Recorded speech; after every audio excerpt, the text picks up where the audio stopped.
진심이 담긴 사랑이라는 제목을 가지고 하나님 말씀 나누겠습니다. 사람을 변화시키는 가장 큰 힘이 있어요. 사람을 변화시키는 가장 큰 힘. 그 힘이 뭘까요? 그것은 아마 진심이 담긴 사랑을 만났을 때, 그때 사람은 변화되게 됩니다. 사람은 진심이 담긴 사랑 앞에 자기 자신을 되돌아보게 되고, 그리고 자기의 가능성을 보게 되고, 자기의 잠재력을 다시 확인하고 일어서게 되는 거예요. 그래서 자기에게 진심을 담아 사랑해준 사람을 위해서 사람들은 충성하기도 하고 어쩌면 목숨을 다하기도 하는 거예요. 그 진심이 담긴 사랑을 만났을 때 사람은 정말 인생답게 삶을 살아가게 되는 거예요. 그래서 예수님의 진심이 담긴 그 사랑을 우리가 알면 우리 인생이 바뀌게 되어 있는 거예요. 복음서 중에 가장 나중에 기록한 책이 있는데 그 책은 요한복음이라는 책입니다. 요한복음은 다른 복음서와는 조금 달라요. 다른 복음서는 예수님의 그 생애를 그리고 역사적인 사건들을 기록했다 한다면, 요한복음은 주님이 주시는 이 교훈, 주님이 주시는 교훈이 무엇인지에 대해서 집중해서 기록한 책이에요.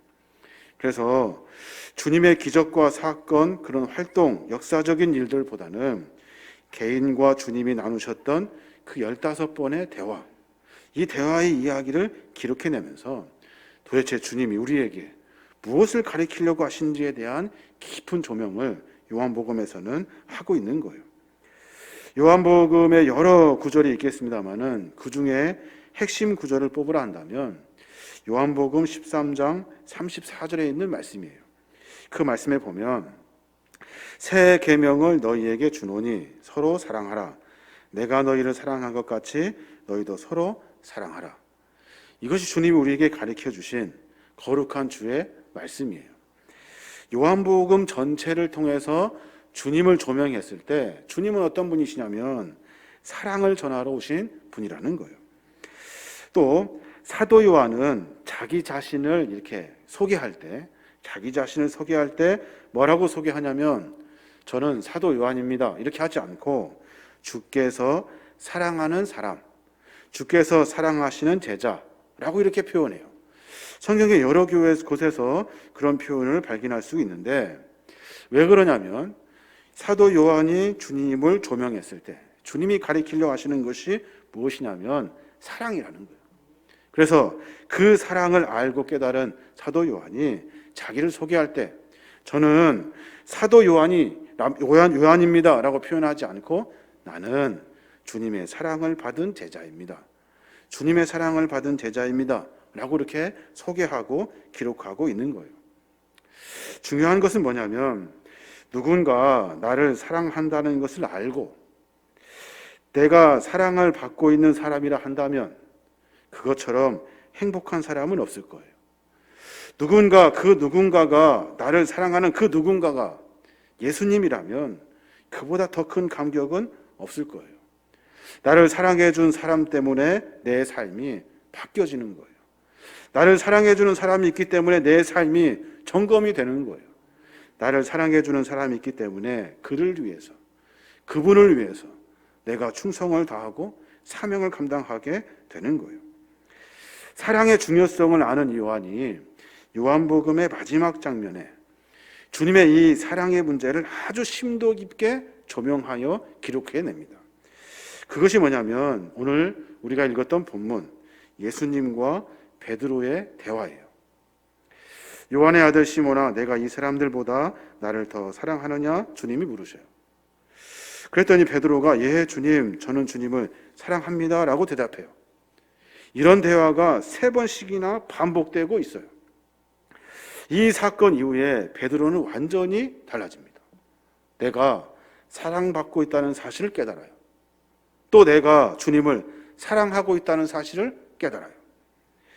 십자가 사건 앞에 주님 모른다고 배반하고 도망치고 포기하고 주님의 제자가 아니라 다시 일상으로, 과거로 자기가 살았던 익숙한 삶의 그 틈바구니 속으로 주님을 피해 들어간 베드로가 주님을 부활하신 다음에 주님을 다시 만난 다음 그가 다시 깨닫게 되는 거예요. 주님이 나를 사랑하고 계시는구나. 도망 다니고 숨어 있었는데 여전히 주님이 나를 사랑하고 계시는구나.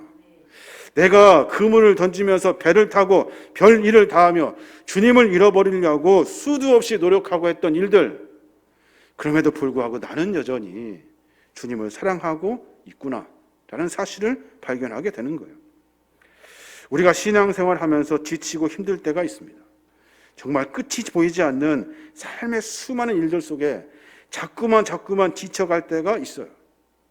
사람들의 관계가 깨지고 실망스럽고 상처를 주고받으면서 자꾸만 외로워지는 이 순간에 우리가 회복의 기쁨을 만나야 할 터인데 어떤 것을 했다고 해서 회복을 만날 수가 없어요. 어떤 것을 찾았다고 해서 회복을 만날 수는 없어요. 우리가 회복할 수 있는 유일한 방법은 주님이 나를 사랑하고 있는지를 확인하고 내가 주님을 사랑하는지 확인하면 모든 것이 회복되게 되는 거예요. 다시 나를 사랑하시는 주님의 사랑, 그 사랑을 확인하면 되는 거예요. 오늘 주님은 베드로를 만납니다. 어떤 베드로인지 여러분 잘 아실 거예요. 도망다니고 아주 화려만치하게 주님을 배반했던 그런 베드로예요. 그 베드로에게 주님이 찾아와 주셔요. 저는 이 본문을 읽을 때 핵심을 어디에 두었냐면 뒤에 내 양을 먹이라는 명령, 여기에 포인트를 들고 읽었다고요.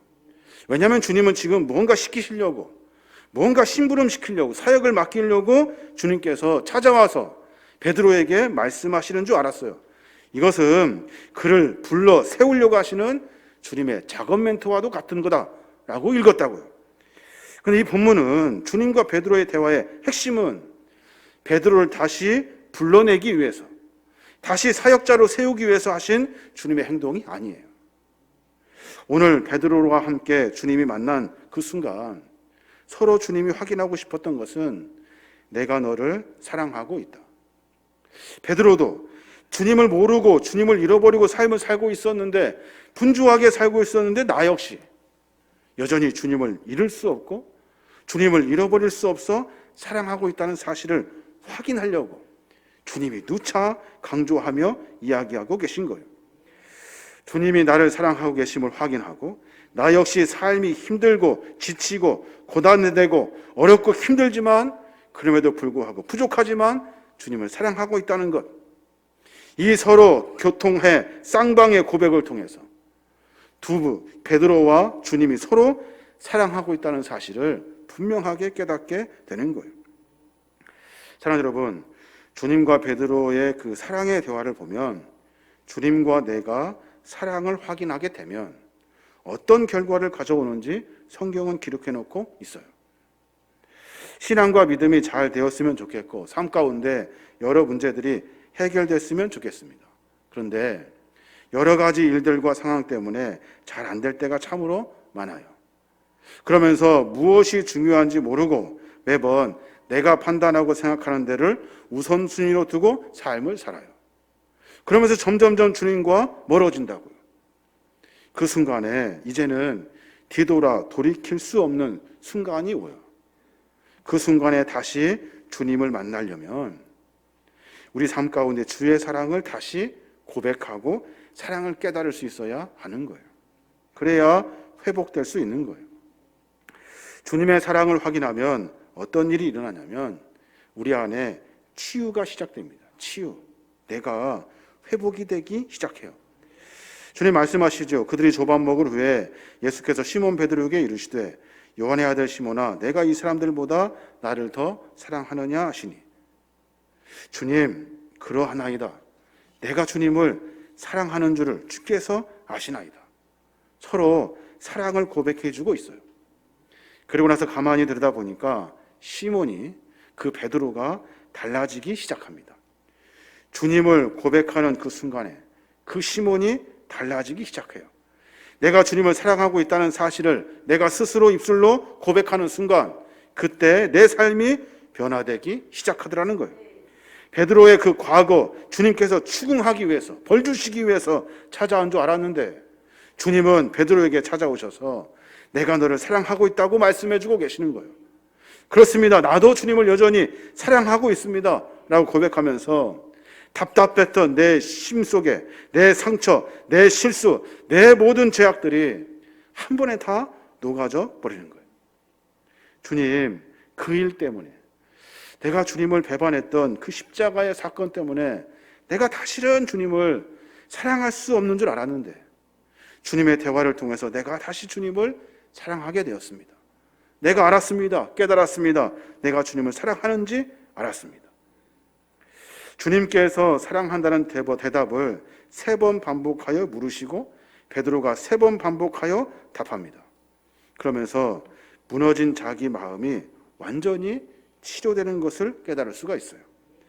쓰러진 자리에서 일어나 걸을 수 있는 새 힘을 얻게 되었다고요. 이 사건 이후에 베드로는 한 번도 자기 과거를 가지고 부끄러워하지 않아요. 한 번도 주님을 배신하고 배반하는 일이 없어요. 한 번도 삶 가운데 주님을 원망하지 않아요. 자기가 전혀 다른 삶을 살아요. 사랑 여러분, 힘들 때 있습니다. 고난의 순간이 있다고요. 그때 과연 내가 신앙인인가? 내가 과연 믿음을 가진 사람이냐? 라는 것을 물을 때가 있습니다. 그때마다 그 문제 앞에 4번 반복해서 다시 물어야 돼요. 뭐라고 물어야 되냐면 내가 주님을 사랑하고 있는가? 이 짧고 명확한 질문 앞에 스스로 답할 수 있어야 하는 거예요. 내가 이 순간에 내가 주님을 사랑하고 있는가? 반대로 주님이 나를 얼마나 사랑하셨는지를 내가 다시 찾아야 돼요. 그때 그 순간에 그 순간 매 순간마다 나에게 은혜를 베풀어 주셨던 그 사랑을 다시 붙잡아야 돼요. 그래야 우리의 삶이 변화될 수 있는 거예요. 헨리 나우엔이라는 사람이 있습니다. 그분이 그런 책을 쓰신 적이 있어요. 사람이 고독할 필요가 있대요. 고독. 여러분 고독해 보셨습니까? 혼자 외롭게 쓸쓸하게 혼자 외롭고 쓸쓸한 시간을 보내기가 사실 굉장히 어렵습니다. 그런데 헨리 나우엔은 사람이 고독해야 된대요.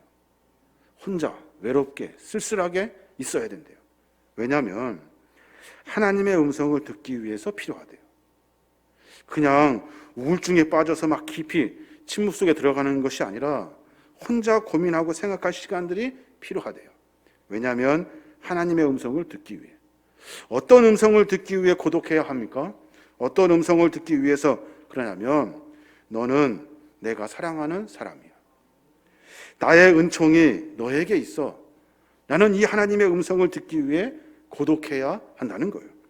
그러니까 삶의 문제가 있을 때마다 혼자 스스로 고민해야 돼요. 혼자 고독한 시간을 가져야 돼요. 그리고 깨닫고 고백할 수 있어야 돼요. 주님이 나를 여전히 사랑하고 계시는구나. 내가 이 현실 속에서 여전히 내 안에 깊은 곳에서는 주님을 사랑하고 있다는 이 거룩한 고백의 시간을 만나야 하는 거예요. 그때 삶의 자리에서 일어설 수 있어요. 그때 다시 출발할 수 있다고요. 주님의 이 음성은 나를 치료해요. 주님을 향한 나의 고백은 나를 새롭게 한다고요. 이 음성을 듣기 위해 고독할 시간이 필요하다는 거예요. 침묵의 시간이 필요하다는 거예요. 그 시간을 통해서 다시 주님과의 관계를 맺어 가는 거예요. 그 주님의 깊은 사랑을 확인하게 되면 내가 어떻게 살아야 하는지에 대한 고백이 자연스럽게 나옵니다. 오늘 베드로 주님과의 대화 속에서 자기 인생을 다시 한번 뒤집어서 바꿔내는 삶을 살아요. 베드로 주님을 배신하고 도망치고 숨어 지내듯 살던 사람들이에요. 근데 주님과의 대화를 통해서 그 사랑을 확인한 다음에 다시 살아요. 다시. 주님이 명령하십니다. 이르시되 내 양을 치라 하시고 라고 명령하셔요. 이르시되 내 양을 치래요. 전에 과거에 베드로가 처음 주님 만났을 때 그물을 버리고 나를 따르라 명령하셨어요. 그때 베드로는 그 순간 그물도 버리고 배도 버리고 가족도 버리고 주님을 따라갑니다. 오늘 2번째, 다시 주님의 사랑을 깨닫고 난 다음에 베드로는 다시 주의 사명 앞에 서게 돼요. 주님이 무엇을 원하시는지, 주님의 거룩한 삶이 무엇인지, 그리스도인이라면 어떻게 살아야 하는지에 대한 고백을 베드로는 그대로 갖게 되는 거예요. 한번 생각해 보십시오. 베드로는 이미 자격이 박탈된 사람이에요. 주님이 십자가에 달려 돌아가시는 그 순간에 주님을 모른다고 3번 부인했던 사람이에요. 그 순간을 옆에 있는 제자들이 다 보고 있었어요. 주님을 피해서 도망간 그가 멀리 도망가서 자기가 했던 일상으로 돌아갑니다. 그때 그 옆에 있던 친구들이 함께 왔어요. 주님의 수제자고 주님과 늘 함께 있었던 사람이고 믿음도 신앙도 돈독했던 그 베드로가 이제는 다시는 주님의 사명을 붙들 수 없는 연약한 존재가 돼버렸다고요. 그런데 주님의 사랑을 다시 만난 이후에 베드로는 새로운 삶을 삽니다. 내 양을 먹이라 라고 말씀하실 때 주님은 내가 너를 사람을 낚는 어부가 되게 하리라 말씀하신 그 사명을 다시 받은 거예요. 옆에 있던 수많은 제자들이 말씀하신 주님의 음성을 들어요. 베드로에게 명령하신 그 명령을 다시 들어요. 그러고 나서 그 권위가 다시 회복되게 되는 거예요. 주님의 사랑을 서로 고백하고 알 때 그때 하나님의 거룩한 사명을 감당하게 되는 겁니다. 주님의 사랑을 접해야 우리는 삶 가운데 사명이 회복된다는 사실을 알아야 돼요. 무조건 명령한다고 일이 되는 것이 아니에요. 주의 일은, 그리스도인들은 주님의 사랑을 접할 때 그때 주의 사명을 만나게 되는 거예요. 아무리 힘들어도 주님이 나를 사랑한다는 것을 깊이 깨달으면 내 상황을 극복할 수 있어요. 아무리 어려워도 아무리 지쳐 있어도 내가 내 안에 깊숙한 곳에서는 여전히 주님을 사랑하고 있다는 사실을 내가 스스로 고백하면 문제는 그때부터 해결되게 되는 거예요. 베드로는 이 거룩한 주의 말씀 앞에 자기 삶을 다시 고쳐먹기 시작합니다.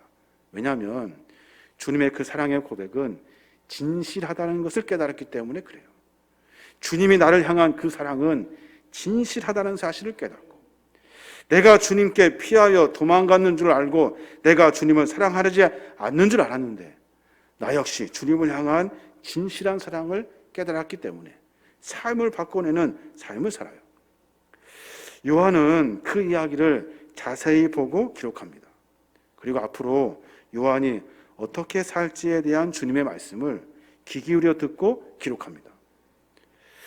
요한복음 21장 18절에 보면 주님 말씀하셔요. 내가 진실로 내게 이르노니 내가 젊어서는 스스로 띠를 띠고 원하는 곳으로 다녔거니와 늙어서는 내 팔을 벌리리니 남이 내게 띠 띠우고 원하지 아니하는 곳으로 데려가리라. 이 말씀을 하심은 베드로가 어떠한 죽음으로 하나님께 영광을 돌릴 것을 가리키심이로라 라고 말씀하셔요. 주님의 사랑을 알고 깨달은 다음에 새롭게 변화된 베드로가 이제 앞으로 어떻게 살 것인지에 대한 이야기를 주님 말씀하신 거예요. 그 하신 말씀을 요한이 옆에서 듣고 있다가 그대로 기록해 냅니다. 신앙의 삶의 여정은 그렇습니다.